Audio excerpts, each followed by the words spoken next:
नमस्कार फ्रेंड्स, प्रतिभा मलिक आपके सामने। आज फिर आपके सामने एक नया टॉपिक लेकर आई हूँ। टॉपिक बहुत ही बेहतरीन है, काफ़ी अवेकनिंग है आई वुड से, और सोसाइटी को ना इस चीज़ की सख्त ज़रूरत है ये बातें सुनने की। प्लीज़ सुनिए। मेरा टॉपिक है कि लड़कियों के पेरेंट्स को किन खास बातों का ध्यान रखना चाहिए। बहुत खास बातें हैं ये, ठीक है। स्पेशली लड़कियों के पेरेंट्स को मैं यहाँ पे टारगेट कर रही हूँ, क्योंकि मैंने कई वीडियोज़ में पहले भी बोला है, लड़कों की लाइफ पिछले कुछ जनरेशन से चेंज नहीं हुई है। वो most of the time as it is ही चल रही है। Last generation and to this current baby generation, जो अभी के बेबी बॉयज़ हैं, उनका लाइफ में कुछ बहुत शिफ्ट नहीं हुआ है उनके लिए जो थिंकिंग का। लड़कियों के लिए शिफ्ट हो रही है चीज़ें। लड़कियाँ खुद भी शिफ्ट हो रही हैं, पेरेंट्स की थिंकिंग भी शिफ्ट हो रही है। अब वो शिफ्ट एक पॉजिटिव की तरफ ही जाना चाहिए, ये मेरा मानना है कि अगर कोई शिफ्ट हो रहा है after so long, after so much of fight, कि लड़कियों ने इतना फाइट किया अपने राइट्स के लिए और इन चीज़ों के लिए, अब अगर फाइनली वो शिफ्ट हो रहा है अपनी सोसाइटी में, तो इस चीज़ का लड़कियों को अल्टीमेटली फ़ायदा तो मिलना चाहिए ना, या फिर अपनी टोटल ओवरऑल सोसाइटी जो है एक बेहतर रास्ते की तरफ तो जानी चाहिए ना। पता चले कि इतना मेहनत करके, इतने मुकदमे करके और इतनी मोर्चे करके एक शिफ्ट भी लाए और शिफ्ट से कुछ खास फ़ायदा भी नहीं हुआ। तो इतना सालों का, जनरेशन्स का एक जो एफर्ट होता है वो वेस्ट होता लगता है कि यार इस चीज़ के लिए लड़े थे, इस चीज़ के लिए इतनी क्रांतियाँ हो रही थी। ओके, तो चलो बात करते हैं कि चलो शिफ्ट हो क्या रहा है। अब हो ये रहा है कि ना, लड़कियों को ना पेरेंट्स ये बोलने लगे कि ना हम तो लड़कियों को लड़कों की तरह ट्रीट करते हैं, हमने तो बेटा बेटी में फ़र्क ही नहीं किया, हमने तो अपनी बेटी को बेटों की तरह पाला है। मेरा पहली प्रॉब्लम इसी लाइन से है कि आप प्लीज़ ये मत बोलिए कि बेटों की तरह पाला है, तो मतलब आप दिमाग में बेटी के ऑलरेडी ये डाल रहे हो कि बेटा is supposed to be superior और तुमको वो सुपीरियर ट्रीटमेंट मिल रहा है। नहीं, आप बेटों को बेटों की तरह पालो। बेटों के अंदर कुछ अलग ट्रेट्स डालने होते हैं माँ बाप को, जो माँ बाप एज ए माँ बाप जिम्मेदारी है। बेटियों के अंदर कुछ अलग डालना होता है, आप उसके अंदर वो डालो। तो बेटों और बेटियों का परवरिश एक तो बराबर मत करो कि बिल्कुल हमने तो एकदम कुछ फ़र्क नहीं किया जी। नहीं, फ़र्क करना पड़ेगा। अगर आपको एक बेहतरीन बेटा और बेहतरीन बेटी पालनी है तो there are some particular traits for boys, particular traits for girls. हाँ, there are like most of the similar traits कि दोनों को अच्छे से एजुकेट करना है, दोनों को अच्छा वैल्यू सिस्टम देना है, दोनों को एक अच्छा ह्यूमन बीइंग बनाना है। ये मैं मानती हूँ कि चलो दोनों के लिए सब करना है, पर कुछ पर्सनैलिटी ट्रेट्स ऐसे होते हैं जो दोनों में आप कॉमन नहीं डाल सकते। तो उस चीज़ में भी आप अपने दिमाग में डिफ्रेंशिएट कीजिए कि दोनों में इतना ध्यान रखिए कि लड़की के पॉइंट ऑफ व्यू से सोचना है और यहाँ पे लड़के के पॉइंट ऑफ व्यू से सोचना है। ओके, चलो एक पहली बात तो ये हो गई कि don't treat them too equal. मतलब टू इक्वल से मेरा मतलब है कि जिन चीज़ों में इक्वल नहीं होना चाहिए उसमें भी इक्वल कर रहे हो। दूसरी बात मैं क्या देख रही हूँ ना, कि इक्वलिटी के चक्कर में ना दो प्रॉब्लम्स हो रही हैं। या तो कुछ पेरेंट्स इस चीज़ को देख के इतना डर गए हैं कि यार ये तो ना लड़कियां ना हर बात पे फेमिनिज्म कर रही हैं और मतलब ठीक नहीं है। मतलब लड़की ना बहुत जल्दी रिबेल बन जाती है फिर अपनी फैमिली में। तो फैमिली वाले भी उसके रिबेल को सप्रेस करने के लिए उसको बहुत जल्दी, मतलब थोड़ा ठीक है, थोड़ा टाइम तो पढ़ा दिया, ठीक है, बेसिक वाली एजुकेशन हो गई, अब तुम एक काम करो, अब थोड़ा तुम मैरिज मटीरियल बन जाओ। उसको फिर टू मच वो मैरिज मटेरियल की तरफ ढालने लग जाते हैं, सो दैट उसका वो जो रिबेल वाला एंगल है ना दिमाग में, वो थोड़ा सप्रेस रहे, वो थोड़ा कम रहे, और फिर थोड़ी जल्दी शादी कर देंगे और ये कर देंगे, तो सो दैट ज़्यादा बिगड़े नहीं लड़की, ज़्यादा हवा नहीं लगे लड़की को, ठीक है। और मैं ये बात करूँ अच्छे खासे एजुकेटेड फैमिलीज़ की, जिनको ये लगता है कि नहीं ज़्यादा पढ़ी लिखी लड़कियाँ और ज़्यादा इनको फ्रीडम दे दिया तो इनको हवा लग जाती है। मतलब वही कि फिर इनके झंडे खड़े हो जाते हैं फेमिनिज्म वाले, उनका एक ही मतलब होता है, which is very wrong obviously. अब दूसरे टाइप के पेरेंट्स भी हैं जो इनसे एग्जैक्ट अपोजिट हैं। अच्छे से एजुकेट करना है, अच्छे से अच्छी कॉलेज एजुकेशन देनी है, फ़ॉरेन भी भेजना है, हमने खूब पैसा खर्च करना है अपनी बेटियों पे, और उनको इतना स्ट्रॉन्ग और इतना प्रोग्रेसिव बना देना है, इक्वलिटी की बिल्कुल उनको पूरा इक्वल ट्रीटमेंट देना है, और उनको हर बात पे ये बोलना है कि तुम लड़कों से कम नहीं हो, तुम लड़कों से कम नहीं हो, तुम ये करो, तुमको हम हर चीज़ प्रोवाइड कर, जहाँ तक पढ़ना है पढ़ो, जिस उम्र में शादी करनी है करो। एक ये वाली चल रही है, दोनों चीज़ें पैरेलल चल रही हैं और दोनों के ही भयंकर साइड इफ़ेक्ट्स हैं। पहले वाले के तो मैंने बता दिए कि वो तो फिर थोड़े टाइम बाद रिग्रेसिव हो जाते हैं और फिर जल्दी हवा ना लग जाए वाला कॉन्सेप्ट लगा के जल्दी शादी वादी कर देते हैं। ज़्यादा चीज़ों में उनके करियर वरियर में और इन चीज़ों में फिर विश्वास नहीं रखते वो लोग। दूसरे ये लोग हैं कि हर हर तरीके से सपोर्ट सिस्टम कि करियर, हाँ ठीक है, फ़ॉरेन जाना जाओ, पैसा लगाना है हाँ लगाओ, शादी नहीं करनी कोई बात नहीं मत करो, आपको लड़कों के इक्वल जो बनाया जा रहा है। पर आप ध्यान कर, दोनों को सेम ही बनाना होता। जैसे आप लड़कियों को लड़कों की तरह ट्रीट कर रहे हो, या जो भी है उनका पहनावा, उनका हर चीज़ लड़कों की तरह हो रहा है, कि जो ऐब लड़कों में थे, लड़कों से तो हम दूर नहीं करेंगे कि चलो तुम स्मोकिंग करते हो, तुम ड्रिंकिंग करते हो, तुम जो भी प्रॉब्लम्स हैं, ईगो प्रॉब्लम्स हैं, क्लैशेस हैं, तो लड़कों से हम वो दूर नहीं करेंगे, हम वो लड़कियों में भी डाल देते हैं, तो बराबरी हो रही है। अब लड़कियां भी उतनी ही स्मोक कर रही हैं, लड़कियां भी उतना ही ड्रिंक कर रही हैं, लड़कियों में भी उतनी ईगो प्रॉब्लम्स आ गई हैं, अब हो गई बराबरी, अब हो गई सोसाइटी बैलेंस। आप एक बात सोचो, ऊपर वाले ने ना लड़का और लड़की दो काउंटर पार्ट्स बनाए हैं, एक सोसाइटी के, एक फैमिली के। कुछ सोच के बनाए होंगे ना कि लड़कियों में शायद कुछ ऐसी क्वालिटीज़ हैं जो सिर्फ लड़की ही दे पाएगी एक फैमिली को, इसलिए औरत के बिना घर नहीं चलता। आदमी के अंदर कुछ ऐसी क्वालिटीज़ हैं जो वो आदमी ही दे पाएगा, इसलिए बाप का रोल भी उतना ही अहम आ जाता है, एक आदमी का रोल भी उतना ही अहम होता है फैमिली में। अगर हम दोनों को बराबर बना देंगे तो क्या हम ये कुदरत के सिस्टम के खिलाफ नहीं जा रहे हैं? जो कुदरत ने सिस्टम बनाया था ना, वो फेल हो गया, अब वो ठीक नहीं था, हम बनाते हैं नया सिस्टम, हम लाते हैं नई बात। अरे मत करो, कुदरत बहुत सोच समझ के बनाया, और सिर्फ इंसानों में नहीं बनाया है, ये हर जीव जंतु, हर प्रजाति में है ये चीज़। तो फोकस आपको ये करना है कि जो लड़कियों की इंट्रिंसिक क्वालिटीज़ होती हैं, उनकी ममता, उनकी काइंडनेस, उनका मातृत्व, उनके अंदर श्रृंगार, उनके अंदर जो जो उनका अपना होता है, जो जो जो एक लड़की लेके पैदा होती है, उन चीज़ों को दबाओ मत कि लड़कियां मेकअप नहीं करेंगी क्योंकि लड़के मेकअप नहीं करते। अरे मत करो यार ऐसा। लड़कियों को शौक होता है, एक 2 साल की 3 साल की बच्ची को कोई नहीं सिखाता, वो भी उतनी इंटरेस्टेड होती है। लड़कियां घर घर नहीं खेलेंगी, लड़कियां डॉल्स के साथ नहीं खेलेंगी, मेरी बेटियां डॉल्स के साथ नहीं खेलेंगी, अरे इट्स टू रिग्रेसिव। अरे मत करो ऐसा, उनको कोई नहीं सिखाता। 2, 3, 4, 5 साल के बच्चों को आप कभी खेलते देखना, लड़कियां अपने कोने में घर घर खेल रही होती हैं। किसने सिखा दिया उनको घर घर खेलना? अरे वो पैदा हुई है, वो लेके कुदरत ने बनाया है, कुदरत ने उनको इसी चीज़ के लिए क्रिएट किया कि ये बंदियां घर बसाएंगी किसी दिन जाके। लड़कों के बस की बात नहीं है घर बसाना। तो प्लीज़ अगर वो घर घर खेल रहे तो उनके घर के लिए और सामान ला के दो, उनको प्यारे प्यारे घर बना के दो। आपकी बेटी में ये चीज़ आएगी कि मुझे अपना घर कैसे बनाना है बड़े होके। ओके, तो उनको प्लीज़ कि नहीं, डोल के साथ खेलना इज़ टू रिग्रेसिव, घर के साथ खेलना इज़ टू रिग्रेसिव, मेकअप करना इज़ टू रिग्रेसिव। मत करो ये बातें, मत करो, गलत है ये।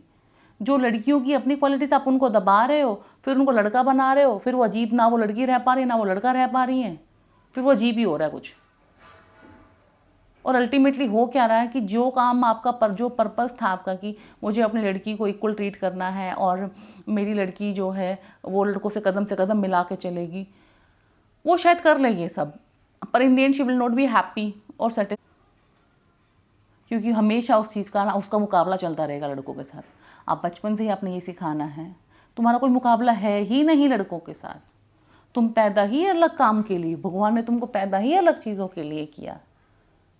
और मुकाबला तो तब होता है ना जब कोई आगे पीछे होता है, आगे पीछे का सवाल ही नहीं है। सदियों से इस चीज़ की एग्जाम्पल्स हैं हमारे पास, हमारे वेद पुराण स्क्रिप्चर्स, किसी भी बड़े धर्मगुरु किसी भी चीज़ को, एंड इनफैक्ट साइंटिफिक लेवल पे जो सर्वाइवल इंस्टिंक्ट है वो औरतों की मच बेटर है, पेन बेयरिंग कैपेसिटी है वो औरतों की मच बेटर है।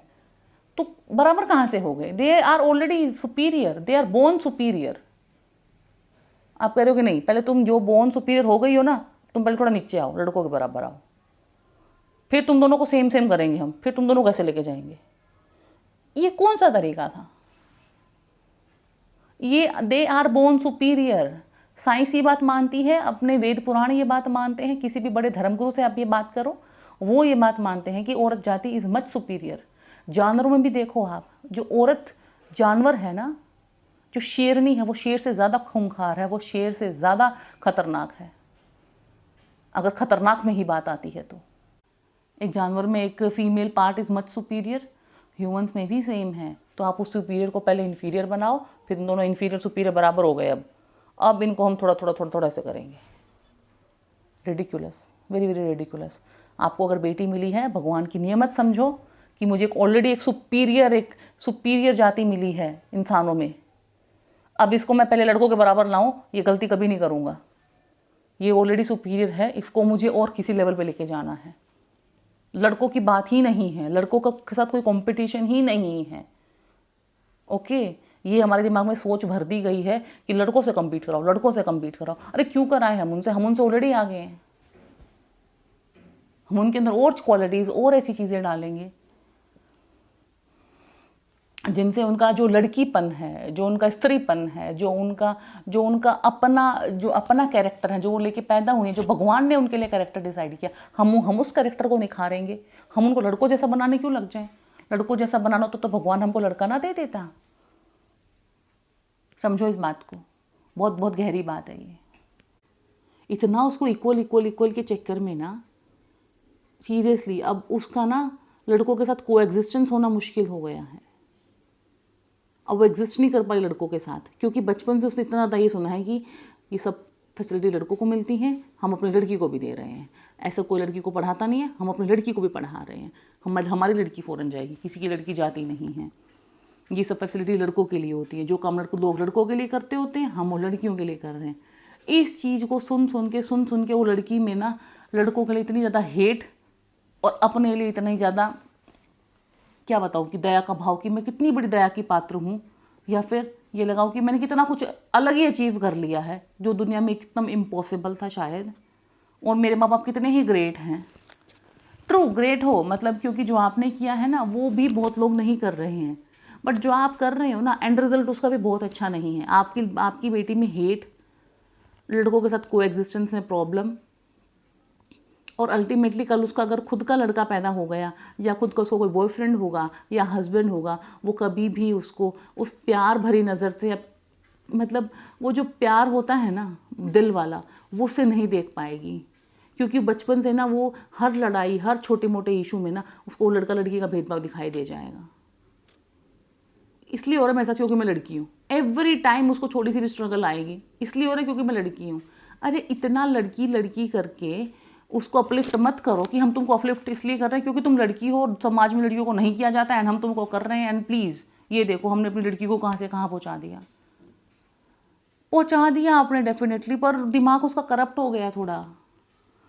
अब वो शादी जैसी चीज़ में विश्वास नहीं करेगी, वो बच्चे पैदा करने जैसी चीज़ में विश्वास नहीं करेगी, लड़कों के साथ कोएग्जिस्ट करने में विश्वास नहीं करेगी। शादी जैसे इंस्टीट्यूशन में कभी भी एडजस्टमेंट्स जो थोड़ी बहुत होती हैं, जो कि दोनों पार्टीज़ को करनी चाहिए मेरे अकॉर्डिंग, मैं सिर्फ ये लड़की वाले पॉइंट ऑफ व्यू से नहीं कह रही, जो दोनों पार्टीज़ को करनी होती हैं, उस वाली चीज़ में आपकी बेटी कहीं ना कहीं लैकिंग हो जाएगी। तो ये भी मत करो, ये बहुत इम्पोर्टेंट है। उसको हर चीज़ की वैल्यू समझाओ। लड़के बुरे हैं ये मत समझाओ कभी भी, कि हाँ समाज में कुछ ऐसी कुरीतियाँ हैं लेकिन सब लोग बुरे नहीं होते। आपको भी कोई अच्छा इंसान मिलेगा लाइफ में जिसके साथ आप अपनी हैप्पीली लाइफ गुजारोगे। सब लड़के बुरे नहीं होते, और एट टाइम्स आपको अपने हस्बैंड, बच्चे, फैमिली के लिए थोड़े मोटे एडजस्टमेंट्स, कॉम्प्रोमाइज़ कुछ भी करना आए तो it's not a big deal. Please इस चीज़ को फेमिनिज्म की एंगल से मत देखो कि हाय मैं ही क्यों कॉम्प्रोमाइज़ कर रही हूँ। ज़िंदगी बहुत लंबी है, बहुत लंबी है, कभी ना कुछ लड़के को भी कॉम्प्रोमाइज़ करने आ जाएंगे। आप प्लीज़, आप बिल्कुल थोड़ी सी एडजस्टमेंट की बात आई नहीं कि मैं ही क्यों, मैं लड़की हूँ इसलिए। हर चीज़ पे इतना क्वेश्चन मार्क, हर चीज़ पे, लाइफ नहीं चलेगी। फिर आपको आपके पेरेंट्स के घर ही रहना पड़ेगा। सीरियसली बता रही हूँ मैं, और उन पेरेंट्स को भी बता रही हूँ जो ऐसी बेटियाँ रेज कर रहे हैं कि फिर बेटियों को आपको अपने घर ही रखना पड़ेगा। फिर ये मत सोचना कि उसका किसी के साथ भी एग्जिस्टेंस पॉसिबल है, क्योंकि माँ बाप की तरफ तो कोई और प्यार कर नहीं सकता, ये तो क्लियर है। जो जिस तरीके से माँ बाप उसको पाल रहे हैं वैसे तो और कोई पाल नहीं सकता। अब देखो, तो फिर और कोई नहीं पाल सकता तो फिर और किसी के साथ फिर रहना इम्पॉसिबल हो जाता है फिर। एंड सदियों से लड़कों को इसी ढांचे में पाला जा रहा था, जो ढांचा मैंने अभी लड़कियों के लिए बताया ना, हाँ पढ़ना पढ़, करियर बनना, फ़ौरन जाना फ़ौरन जा, पैसे उड़ाना पैसे उड़ा, शादी नहीं करनी कोई बात नहीं, लड़का है तू तो, लड़की की लेट भी शादी हो जाती है। यही चीज़ें जब सेम लड़कों के साथ हो रही थी ना लास्ट जनरेशन तक या इस जनरेशन तक भी, तो इतनी मेजर प्रॉब्लम्स आ रही हैं इस एटीट्यूड से कि हाँ कोई प्रॉब्लम नहीं है, एडजस्ट करने की ज़रूरत नहीं क्योंकि तू लड़का है। अब एट द सेम टाइम आप क्या सिखा रहे हो, तुमने बहुत एडजस्ट कर लिया लड़की हो, अब एडजस्ट नहीं करना। अरे नहीं, this is not the solution. लड़कियों को स्ट्रॉन्ग विल बनना सिखाओ कि गलत चीज़ पे एडजस्ट नहीं करना, गलत चीज़ को हाँ नहीं बोलना।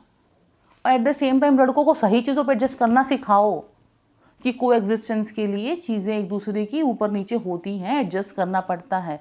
यहाँ आप सिखा रहे हो कि एडजस्ट करने की कोई ज़रूरत ही नहीं है, यहाँ आप लड़कियों को आप सिखा रहे हो तुमने बहुत कर लिया, अब तो तुम इतना नहीं झुकोगी। समझ आ रही है बात मैं क्या कहना चाह रही हूँ? वो बैलेंस क्रिएट करना है हमको, इनको थोड़ा सा झुकाना है और इनको थोड़ा समझाना है, तभी एक अच्छी मैरिज, एक अच्छी सक्सेसफुल फ्यूचर जनरेशन हम रेज कर पाएंगे। अदरवाइज बहुत प्रॉब्लम में जा रही है ये चीज़।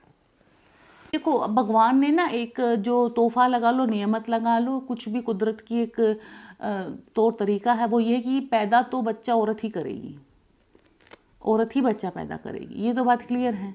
अब ऐसे केसेस में ना जहाँ पे लड़कियों को इतना एम्बिशियस और इतना ज़्यादा स्ट्रॉन्ग विल्ड और इतना ज़्यादा कि no adjustment at all, just because I am a girl तुम मुझसे एडजस्टमेंट एक्सपेक्ट कर रहे हो। अरे नहीं, लाइफ एडजस्टमेंट एक्सपेक्ट करती है आपसे, चाहे आप लड़का हो चाहे लड़की हो।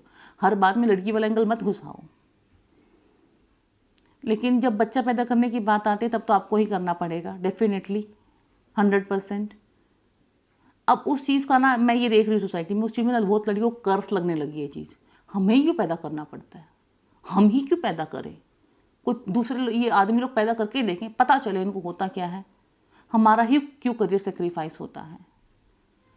तो इतनी ब्यूटीफुल चीज़ को, ये मातृत्व को, एक माँ बनने के एहसास को इतना ज़्यादा कंपेटिटिव और इतना ज़्यादा अजीब सा एक एंगल दे दिया गया है ना कि पता नहीं हमने कितने बड़े बड़े सेक्रीफाइसेस कर दिए। मतलब ये एक बहुत सोचने वाली बात है। आप लोग भी प्लीज़ सोचो कि आसपास लड़कियों को देखो कि प्रॉब्लम कहाँ हो रही है। ये बच्चा होने जैसी चीज़ को भी, एक आपके हाथ में बच्चा आ गया है, आपको लगी पड़ी है कि मैं कब इस घर से निकलूँ, कब अपना करियर ज्वाइन करूँ, कब क्या कर दूँ मैं, जैसे पता नहीं दुनिया रुक गई है मेरी तो इस बच्चे के आने की वजह से। मेरी तो फ्रीडम, मेरा तो करियर, मेरा तो बॉडी, मेरा तो एवरीथिंग हैज़ चेंज्ड।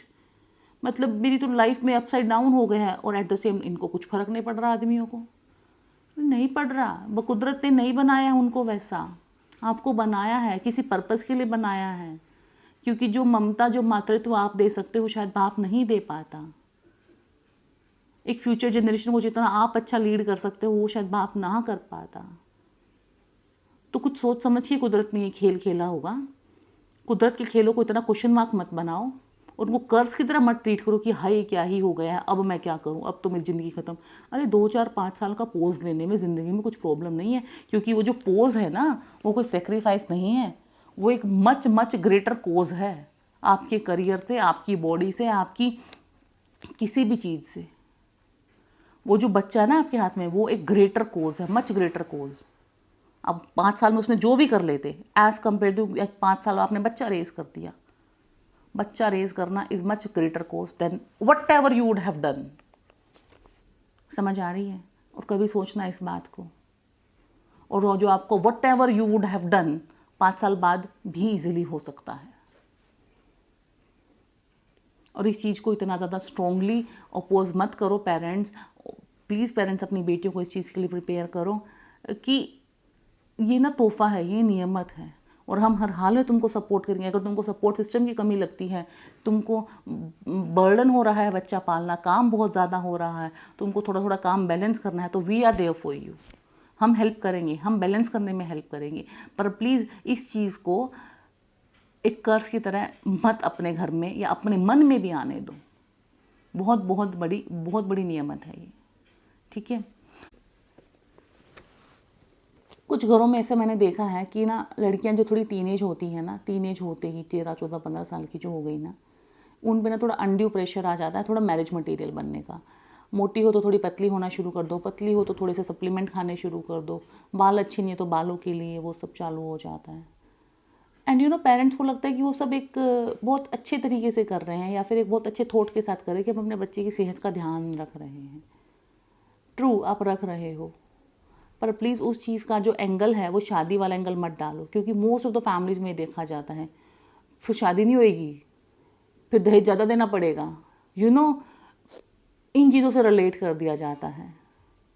और लड़की को कहीं ना कहीं वो जो लड़की अभी तक 10वीं 12वीं तक टॉप करती आ रही थी, बहुत बढ़िया थी स्टडीज़ में, उसके अंदर वो जो पेरेंट्स को देख देख के हीन भावना आने लगती है कि अरे यार शायद मेरे पेरेंट्स को मैं गुड इनफ नहीं लगती हूँ, शायद मैं गुड इनफ मैरिज मटेरियल नहीं हूँ, और क्योंकि मेरे पेरेंट्स का सारा फोकस ही मुझे मैरिज मटेरियल बनाने पे है, तो मैं काहे के लिए पढ़ाई कर रही हूँ, तो मैं भी चलो उसी तरफ शिफ्ट हो जाती हूँ। बच्चा इवेंचुअली करता वही है जो पेरेंट्स करवा रहे होते हैं, तो वो उस तरफ शिफ्ट हो जाता है। और फिर वो जो पढ़ाई, करियर, वो सब जो बचपन से लेकर अभी तक इतना आपने अच्छे से रेज़ किया, उसको पाला पोसा पढ़ाया, और अल्टीमेटली उसके एम्बिशंस थोड़े किल होने लगते हैं। अब आप ये कहोगे कि आपने बच्चे की केयर करना गलत है, अगर वो मोटा है तो उसको पतला करना गलत है, पतला है तो क्या उसकी हेल्थ गेन कराना गलत है? नहीं, बिल्कुल भी गलत नहीं है। पर प्लीज़ ये जो सारे काम है आप ये हेल्थ पॉइंट ऑफ व्यू से करो, मैरिज पॉइंट ऑफ व्यू से, या लाइकेबिलिटी कि कल आप किसी को पसंद आओगे कि नहीं, कल आपकी शादी में रुकावटें तो ना आ जाए इस बात से। तो प्लीज़ इन चीज़ों का एंगल चेंज कर दो। करना आपने वही है, क्योंकि मोस्ट ऑफ द पेरेंट्स चीज़ें गलत नहीं कर रहे हैं, गलत उनका एंगल हो जाता है वो कि बेटी को चश्मे लगे हैं, लेज़र करा देते हैं। कराओ, बिल्कुल कराओ।